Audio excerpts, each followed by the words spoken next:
Imagine you're standing in a store holding a beautiful, expensive leather jacket. It costs $500. You reach into your pocket and pull out a stack of five $100 bills. You count them out. 1, 2, 3, 4, 5. As you hand them over, you feel a physical twinge in your stomach. Your brain screams, "Stop, that is a lot of money. That's a week of groceries." You hesitate. Maybe you even put the jacket back. The pain of parting with physical cash is real, visceral, and protective. Now replay the scene. Same jacket, same price. But this time you pull out a plastic card. You tap it against a machine. Beep, approved. You feel nothing. No pain, no hesitation. You walk out of the store smiling. But mathematically, the financial damage is identical. You are $500 poorer in both scenarios. The only difference is the medium of exchange. This phenomenon is called the pain of paying, and it is the single most important psychological concept explaining why the modern world is drowning in debt. We have systematically removed the friction from spending, transforming money from a tangible resource into an abstract digital signal. And in the process, we have anesthetized our ability to feel financial pain until it is too late. My name is Richie, and I spend way too much time thinking about the psychological tricks that banks, casinos, and tech companies use to separate us from our money without us even noticing it's gone. If you're someone who feels a little nervous checking your credit card statement at the end of the month because you have no idea how it got so high, or if you notice you spend more when you use Apple Pay than when you carry cash, make sure to hit that subscribe button and give this video a thumbs up if this helps you out. Because today, we're diving into the behavioral economics of frictionless spending. We're going to look at why casinos use chips, why video games use V-Bucks, and how the cashless society is actually a trap designed to maximize your consumption by minimizing your awareness. Here's the neuroscience of what happens when you spend money. Researchers using fMRI brain scans have discovered that spending for something activates the same regions of the brain associated with physical pain, specifically the insula, which processes negative emotions and discomfort.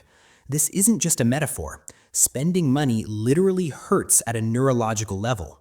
Your brain evolved to protect resources, and parting with those resources triggers a pain response designed to make you hesitate, evaluate, and potentially avoid the loss. This is why our ancestors didn't give away their food or tools frivolously.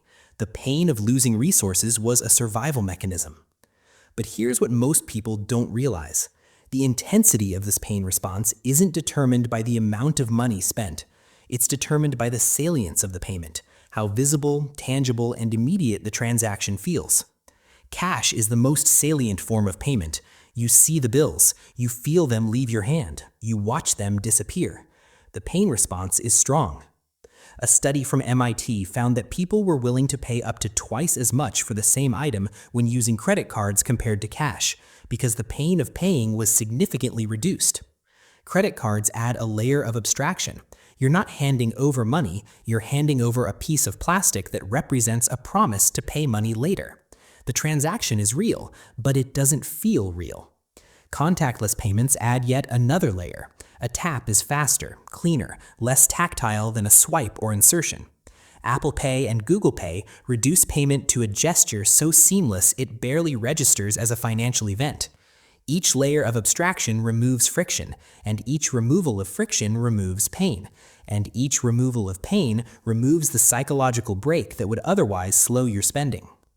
Casinos understood this principle long before behavioral economists gave it a name, which is why they don't let you gamble with cash.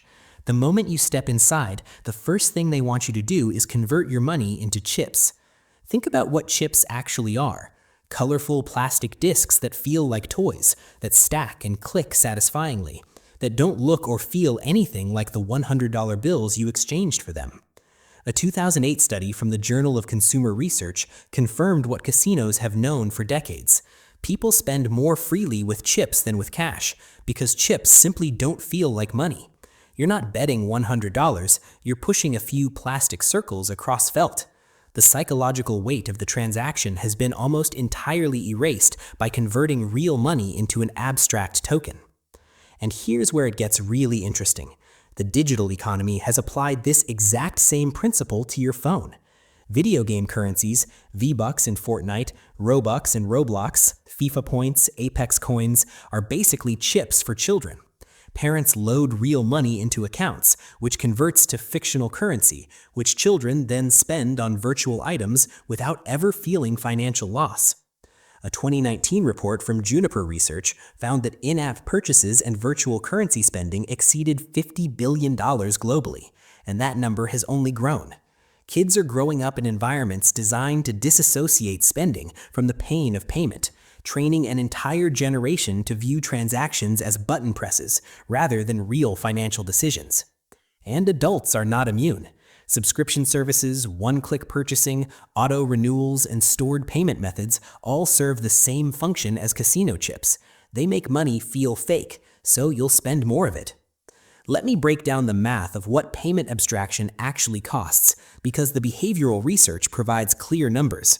The MIT study I mentioned found that credit card users were willing to pay up to 83% to 100% more for the same items when using credit cards compared to cash.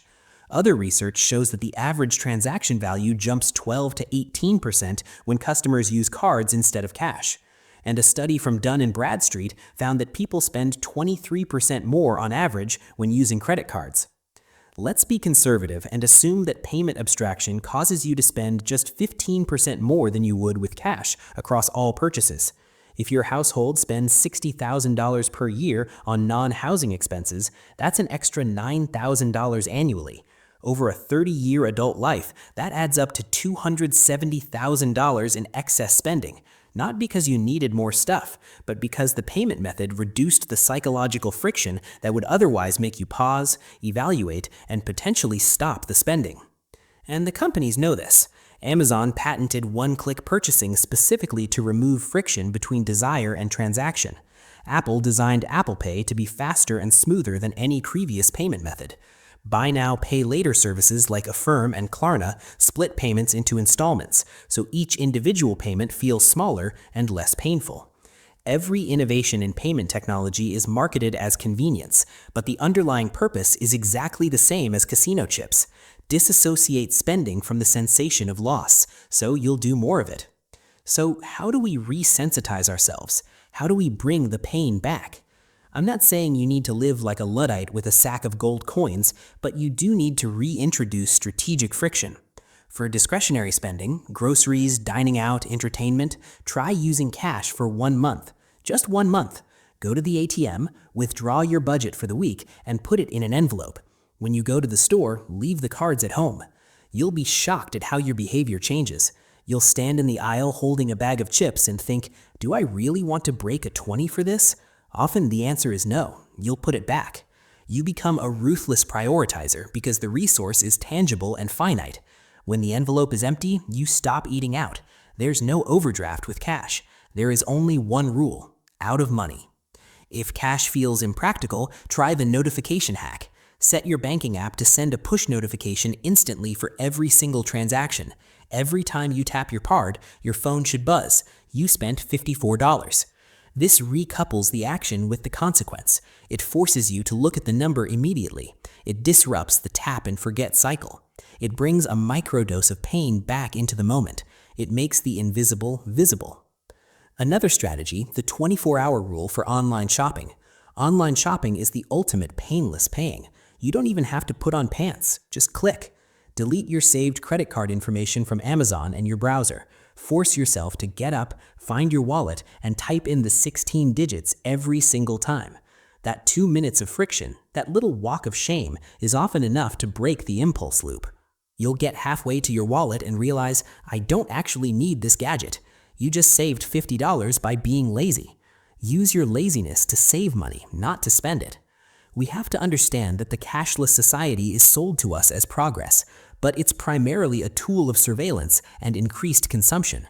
The more abstract the money, the faster it moves, and money that moves fast usually moves away from you. The wealthy understand this. They often deal in illiquid assets, real estate, businesses, art, that are hard to spend. They introduce friction into their own wealth to preserve it. The poor and middle class are given tools of maximum liquidity and minimum friction, ensuring they stay on the hamster wheel of consumption. Ultimately, the pain of paying is a good thing. Pain is information. If you put your hand on a hot stove, the pain tells you to pull back. It saves your hand. Financial pain tells you to pull back on spending. It saves your future. By numbing that pain with plastic and pixels, we are leaving our hands on the stove while our financial lives burn down. We need to feel the burn to heal the wound. So here's your challenge. For the next week, use cash for your coffee, your lunch, and your groceries. Feel the texture of the bills leaving your hand. Notice your hesitation. Watch as your brain bargains with you to hold on to the cash. That hesitation, that's your financial immune system coming back online. Nurture it, listen to it, because the goal isn't to make spending easy. The goal is to make spending meaningful. If this video helped you understand why you spend so much on Uber Eats, drop a comment below. Tell me if you're going to try the